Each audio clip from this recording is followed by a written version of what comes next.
2020 is getting crazier. I'm about to defend Donald Trump. Business Insider just published this. Trump is pushing for $2,000 stimulus checks for workers. And his aides, so advisors for the Republican Party, are doing everything they can to stop Trump from calling for this. They're saying it'll torpedo negotiations. So Pelosi and McConnell are in this partisan gridlock on a stimulus. They're like, oh, just wait for us to finish the negotiations. You don't understand the negotiations. It's the other side's fault. Blame them. As they're doing that, Trump's calling to give people $2,000 right now to pay the rent and buy food. See, Trump doesn't really have a political ideology. He just does what he thinks his base will like. That's how he won. But guys, it is truly incredible how much the political establishment hates you, or does not care if you're struggling or you get evicted. These neoliberals and neoconservatives have an ideological dedication to never giving the working class anything. They won't spend $1 trillion on workers when they've spent $4 trillion bailing out corporations. Why is Nancy Pelosi corrupt?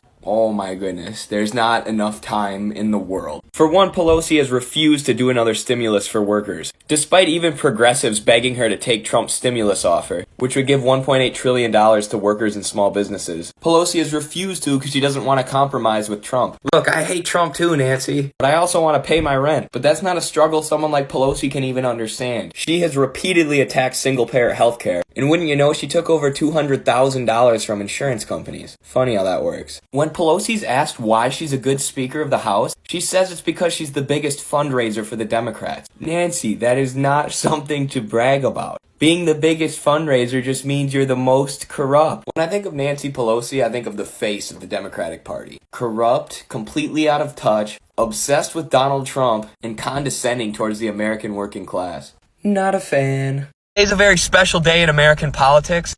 On this date, 12 years ago, an Iraqi journalist hurled both of his shoes at President Bush. The reasoning being the disastrous war in Iraq. I remember watching this as a kid and being like, oh, how horrible. This terrible man threw his shoes at the president. He must be an evil terrorist. Little did I know that George Bush had just destroyed this man's country, killing hundreds of thousands to millions of people they don't even know anymore, and claiming the war was going to last 2 weeks. I'm serious, they kept saying over and over again this thing's going to be 2 weeks long. 20 years later, we're still there, still searching for those weapons of mass destruction. This journalist must have been just going crazy. Like he just watched George Bush invade his country based on lies, destroy the whole place, and then just get away with it and get elected president again. To this day, the media treats Bush like a hero, when this is a man who should go to the Hague for war crimes. This Iraqi journalist must have been like, I don't know what to do. I feel like I'm in the Twilight Zone. Nobody will hold this guy accountable. I'll just throw my shoes at him. Respect to that guy. I wish the shoe would have pelted Bush in the face. Weird, every time socialism failed in Africa, you can find a leader who was killed by the CIA. That is weird, isn't it? If socialism fails every time, why does the CIA have to kill socialist leaders? Why can't they just let the country fail? Did socialism fail in Burkina Faso under Thomas Sankara, when there were massive tree planting programs, school building programs, nationwide literacy campaigns, and making huge gains in gender equality? Or what about this? I thought socialism always leads to corruption.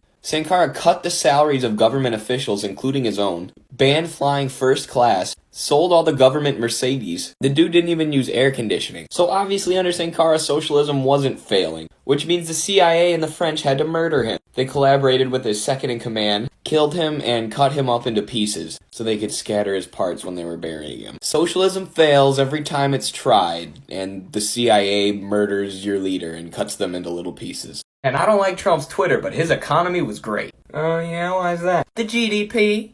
The stock market. Oh, you're right. The GDP and stock market grew under Trump. Yeah, I know. That's what I just said, you stupid liberal communist son of a... Tell me, what does GDP actually measure? It measures how much stuff a country makes. And America makes the most because we're the best, and it's the best country in the world. Right, GDP is how much we produce. And it's calculated by tallying up a country's total expenditures. So that means every time an American gets COVID, their hospital bill is added to the country's GDP.